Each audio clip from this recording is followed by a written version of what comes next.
ഇവിടെ നമ്മൾ തീർച്ചയായിട്ടും നമ്മളോട് ദൈവ സ്നേഹത്തെക്കുറിച്ച് ബൈബിൾ അധിഷ്ഠിതമായി വളരെ ഭംഗിയായി സംസാരിച്ചു. നമ്മളിപ്പോൾ ദൈവ സ്നേഹം കുടുംബത്തിൽ എന്ന വിഷയത്തെയാണ് നമ്മളിപ്പോൾ വിഷയമാണ് നമ്മൾ എടുക്കുന്നത്. ദൈവ സ്നേഹം കുടുംബത്തിൽ. ദൈവത്തിന്റെ സ്നേഹം നമുക്ക് നമ്മുടെ വ്യക്തിപരമായ ജീവിതത്തിൽ നമ്മൾ അനുഭവിച്ചിട്ടുള്ളത് നമ്മുടെ കുടുംബത്തിൽ നിന്നാണ്. അത് തുടക്കവും അങ്ങനെ തന്നെ, ഇപ്പോഴും അങ്ങനെ തന്നെ. ദൈവത്തിന്റെ സ്നേഹം അല്ലാതെ നമുക്കൊരു മാർഗം ഉണ്ടായില്ല. നമ്മളൊരു കുഞ്ഞായിരുന്നു. ഒന്ന് ആലോചിച്ച് നോക്കിയേ. വളരെ ചെറിയ കുഞ്ഞ്. ആ കുഞ്ഞ് ദൈവത്തിന്റെ സ്നേഹം അനുഭവിച്ചത് എങ്ങനെയാണ്? അമ്മയുടെ സംരക്ഷണത്തിൽ നിന്നാണ്, അമ്മയുടെ വാത്സല്യത്തിൽ നിന്നാണ്, അമ്മിഞ്ഞ പാലിലൂടെയാണ്, അപ്പന്റെ ആലിംഗനങ്ങളിലൂടെയാണ്, സഹോദരങ്ങളുടെ മുത്തത്തിലൂടെയാണ്. അപ്പോ ഒരു മനുഷ്യ ജീവിതത്തിന്റെ തുടക്കം മുതൽ ദൈവ സ്നേഹം ഒരാള് അനുഭവിക്കുന്നത് അത് കുടുംബത്തിലൂടെയാണ്, കുടുംബത്തിൽ നിന്നാണ്. ദൈവത്തിന് നമുക്ക് നന്ദി പറയാം. അത്തരത്തിൽ കുടുംബത്തിലൂടെ ദൈവത്തിന്റെ സ്നേഹം നമുക്ക് അനുഭവിക്കാൻ കഴിഞ്ഞതിനെ ഓർത്ത് ഒന്ന് ചിന്തിച്ചു നോക്കൂ. നമ്മള് ഓർഫൺസ് എന്ന് വിളിക്കുന്നവരെ, അവരെ കുറിച്ചൊന്ന് ഓർത്തു നോക്കൂ.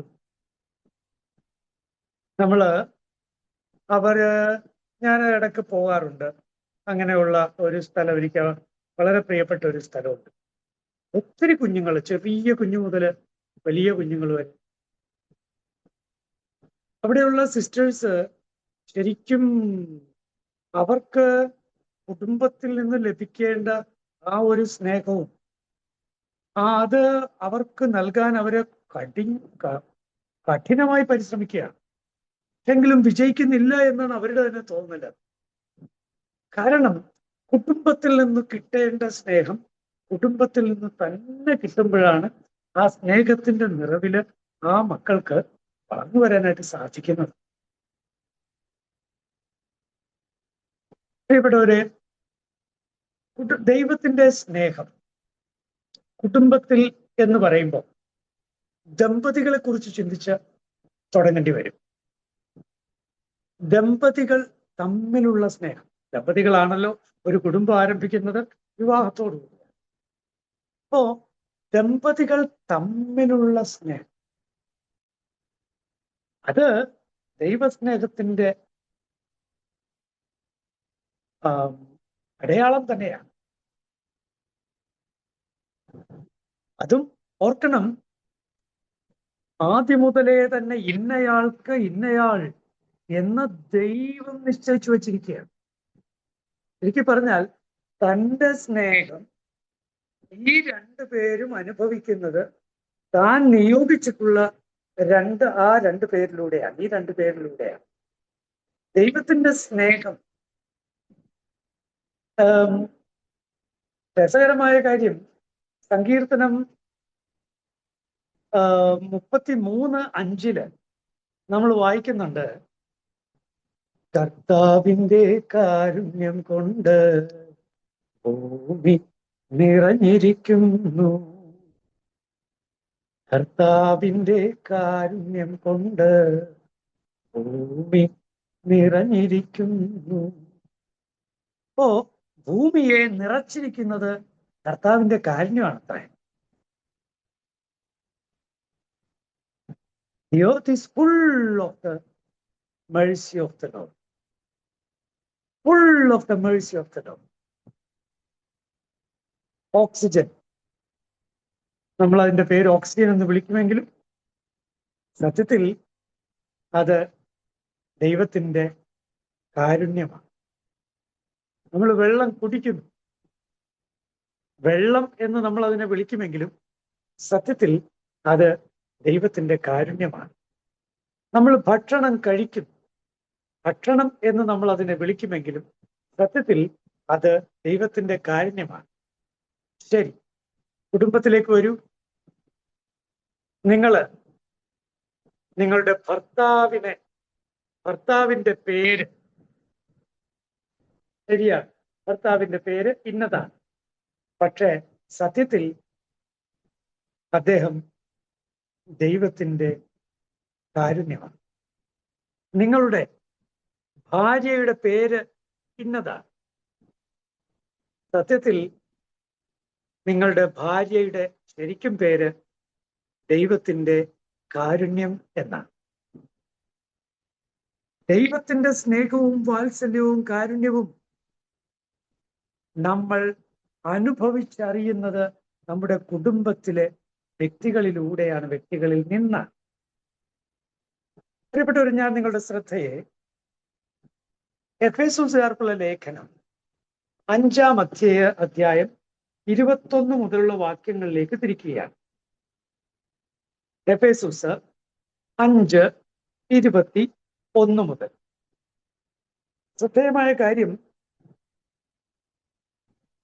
POC ബൈബിളില്, പഴയ POC ബൈബിളില് 22-ാം വാക്യത്തിന് തൊട്ടു മുകളിലാണ് ട്രാൻസ്ലേറ്റേഴ്സ് ആ ശീർഷകം കൊടുത്തിരിക്കുന്നത്. എന്താണ് അവിടെ ശീർഷകം? ഭാര്യ ഭർത്താക്കന്മാർ. പക്ഷെ പുതിയ റിവൈസ്ഡ് ടെക്സ്റ്റില് ശീർഷകം അവിടെയല്ല, 21-ന് മുകളിലാണ്. അപ്പൊ ഒന്ന് വായിച്ചു നോക്കിയേ. ഭാര്യ ഭർത്താക്കന്മാർ. ആ ശീർഷകത്തിന് കീഴിൽ വരുന്നത് 21-ാം വാക്യമാണ്. ക്രിസ്തുവിനോടുള്ള ബഹുമാനത്തെ പ്രതി നിങ്ങൾ പരസ്പരം വിധേയനായിരിക്കുവിൻ. ക്രിസ്തുവിനോടുള്ള ബഹുമാനത്തെ പ്രതി. ബഹുമാനം, ആദരം, കുറച്ചുകൂടി നന്നായിട്ട് പറഞ്ഞാൽ സ്നേഹം.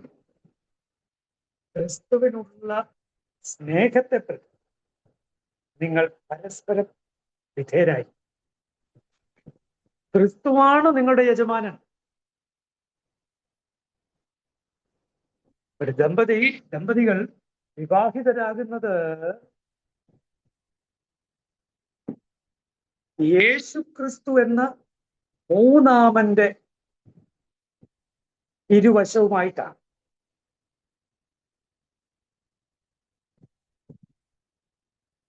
തോട്ടത്തിൽ ഉലാത്താനിറങ്ങിയ ദൈവം ആദത്തോടും ഹവ്വയോടുമൊപ്പം ഉലാത്താനിറങ്ങിയ ദൈവം കണ്ടോ? ദൈവം നടുക്കുള്ള കുടുംബം. അവിടെ ആ ദമ്പതികളെ പരസ്പരം ചേർത്തു നിർത്തിയത് ഈ സ്നേഹ സിമന്റ് തന്നെയായ ദൈവമാണ്. സ്നേഹ സിമന്റ് ഭർത്താവിനെയും ഭാര്യയെയും ഒന്നിപ്പിച്ച് ചേർത്തു നിർത്തുന്നത് ദൈവം തന്നെയായ സ്നേഹ സിമന്റാണ്. ഇത് ഇന്നത്തെ ഭാര്യ ഭർത്താക്കന്മാരുടെ കാര്യത്തിലും പൂർണ്ണമായും ശരിയാണ്. അതുകൊണ്ട് ഓർക്കുക, ദൈവം ദമ്പതികളുടെ സ്നേഹ സിമന്റ് ആകുമ്പോൾ ദമ്പതികൾക്ക് പരസ്പരം സ്നേഹമുണ്ടാകും, ആദരം ഉണ്ടാകും, വിധേയത്വവും ഉണ്ടാകും. എന്റെ അസ്ഥിയുടെ അസ്ഥിയും മാംസത്തിന്റെ മാംസവും എന്നൊക്കെയാണ് ഹവ്വയെ ആദം വിശേഷിപ്പിച്ചത് എന്നോർക്കുക. ദൈവം ആ കുടുംബത്തിന്റെ സ്നേഹ സിമന്റ് ആയിരുന്നപ്പോൾ, എന്നാൽ ഈ സ്നേഹ സിമന്റിനെ ഇളക്കിപ്പറിച്ച് ദൂരെ എറിഞ്ഞു ആദി മാതാപിതാക്കൾ. എന്തിനാ ഈ ദൈവം ഞങ്ങളുടെ നടുക്ക്? അങ്ങനെ ദൈവ ഹിതത്തോട് മല്ലടിച്ച് അവര് സ്വന്തം ഇഷ്ടം പിഞ്ചെന്ന് പരസ്പരമുള്ള സ്നേഹവും പരസ്പരമുള്ള ആദരവും പരസ്പരമുള്ള വിധേയത്വവും നഷ്ടപ്പെടുത്തി.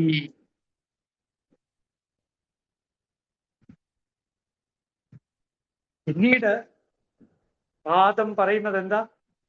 നീ എനിക്ക് കൂട്ടിന് തന്ന ഈ സ്ത്രീ എന്നാണ്. പാപത്തിന് ശേഷം ആദം പറഞ്ഞതാ, നീ എനിക്ക് കൂട്ടിന് തന്ന ഈ സ്ത്രീ, ഇവളായിട്ട് എനിക്കൊരു ബന്ധവുമില്ല, നീ എനിക്ക് കൂട്ടിന് തന്നു, അത്രേ ഉള്ളൂ.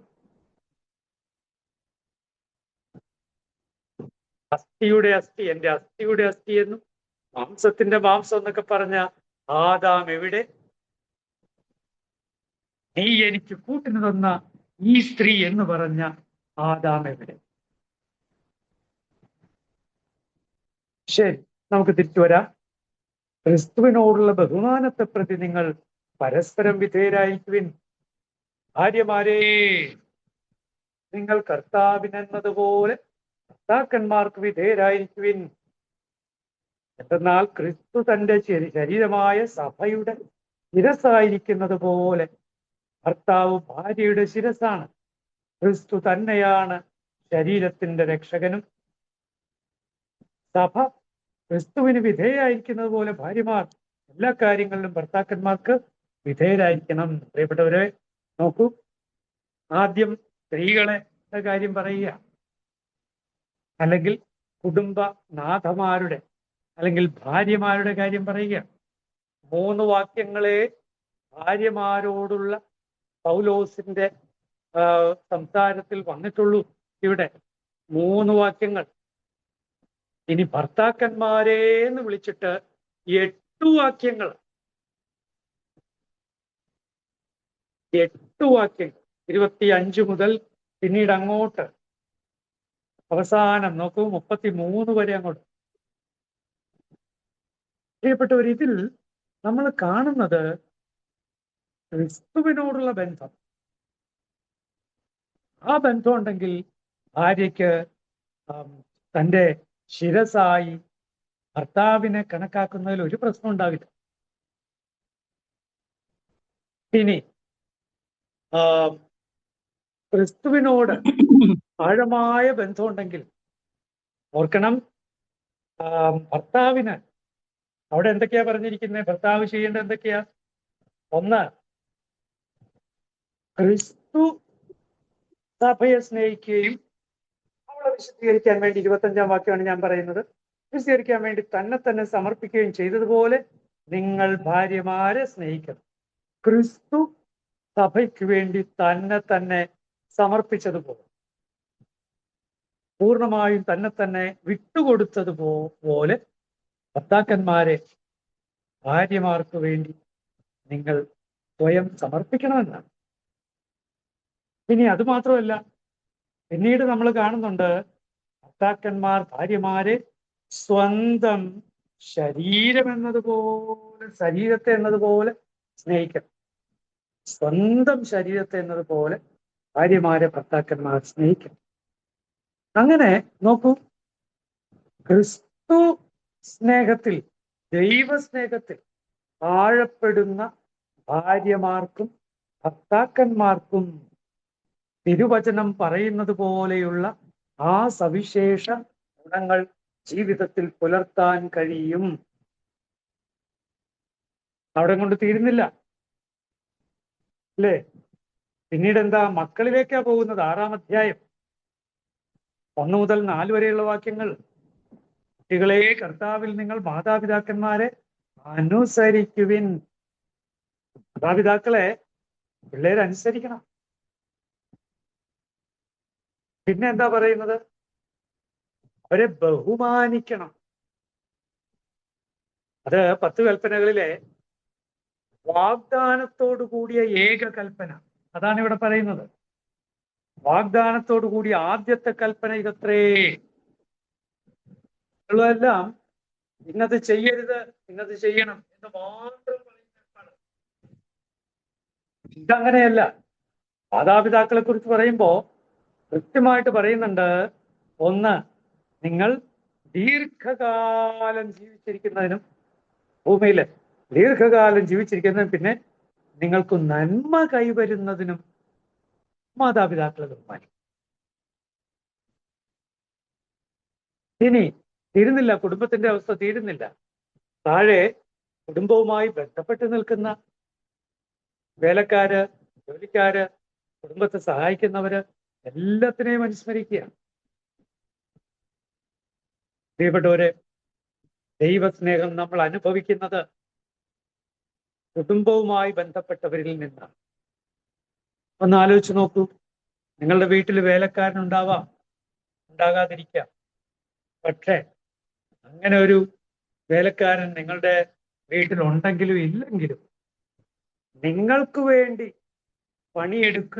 പണിയെടുത്തിട്ടുള്ള നൂറുകണക്കിന് അല്ല ആയിരക്കണക്കിന് മനുഷ്യര് ഈ ഭൂമിയിൽ ഉണ്ടെന്ന് ഓർക്കുക. നിങ്ങൾക്ക് വേണ്ടി ആ ചോറ്, അരി, അല്ലേ, കൃഷി ചെയ്ത കർഷകൻ, നിങ്ങൾക്ക് വേണ്ടി ആ വെള്ളം ശുദ്ധീകരിച്ച വാട്ടർ അതോറിറ്റിയിലെ ആള്, നിങ്ങൾക്ക് വേണ്ടി കരണ്ട് കൃത്യമായിട്ട് വരാൻ വേണ്ടി KSEB ശ്രദ്ധയോട് വർക്ക് ചെയ്യുന്നവര്, ഇങ്ങനെ നോക്കിയാൽ നമുക്ക് വേണ്ടി ജോലി ചെയ്യുന്ന നൂറുകണക്കിന് അല്ല ആയിരക്കണക്കിന് മനുഷ്യർക്കാണ്. എല്ലാവരോടും ദൈവ സ്നേഹ അധിഷ്ഠിതമായ ബന്ധം കാത്തു സൂക്ഷിക്കാൻ തിരുവചനം നമ്മോട് ആവശ്യപ്പെടുകയാണ്. പ്രിയപ്പെട്ടവര്, ഞാൻ വളരെ ലളിതമായ ഏതാനും കാര്യങ്ങളാണ് പറഞ്ഞത്. ദൈവസ്നേഹം കുടുംബത്തിൽ എന്ന വിഷയത്തെ അധികരിച്ചുകൊണ്ട് ഞാൻ ബൈബിളിലൂടെ, പ്രത്യേകിച്ച് എഫേസൂസ് 5-ാം അധ്യായത്തില് 21 മുതൽ 6-ാം അധ്യായം 9-ാം വാക്യം വരെ നിങ്ങളെ കാണിച്ചു തരികയായിരുന്നു. നിങ്ങളുടെ കുടുംബം ദൈവ സ്നേഹ അനുഭവത്തിന്റെ കുടുംബമാകട്ടെ. ദൈവത്തിന് നിങ്ങളുടെ കുടുംബത്തിനകത്ത് വലിയ സ്തുതിയും പുകഴ്ചയും ആരാധനയും നിങ്ങളുടെ പരസ്പര സ്നേഹത്തിലൂടെ ഉണ്ടാകട്ടെ. ഈശോ മിശിഹായ്ക്ക് സ്തുതിയായി. അച്ഛാ, ഞങ്ങൾക്ക് ഒരു ആശീർവാദം കൂടെ തരാമോ? ശരി, പ്രാർത്ഥിക്കാം. കർത്താവായ ദൈവമേ, ഞങ്ങളുടെ ഓരോരുത്തരുടെയും കുടുംബങ്ങളെ അങ്ങേക്ക് സമർപ്പിക്കുന്നു. അങ്ങയുടെ സ്നേഹത്തിന്റെ അനുഭവം ഞങ്ങളുടെ കുടുംബങ്ങളിൽ പുലരണമെന്ന് അങ്ങ് ആഗ്രഹിക്കുന്നുവല്ലോ. ദമ്പതികൾ പരസ്പരവും, മാതാപിതാക്കളും മക്കളും തമ്മിലും,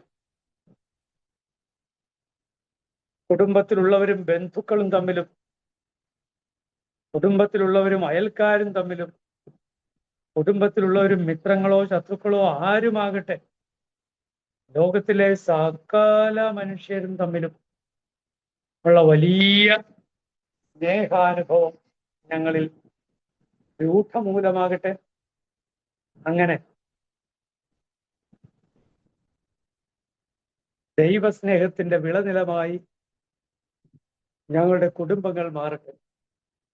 പരിശുദ്ധമ്മേ, അമ്മയുടെ പ്രത്യേക സംരക്ഷണവും മാധ്യസ്ഥവും ഞങ്ങൾ തേടുന്നു.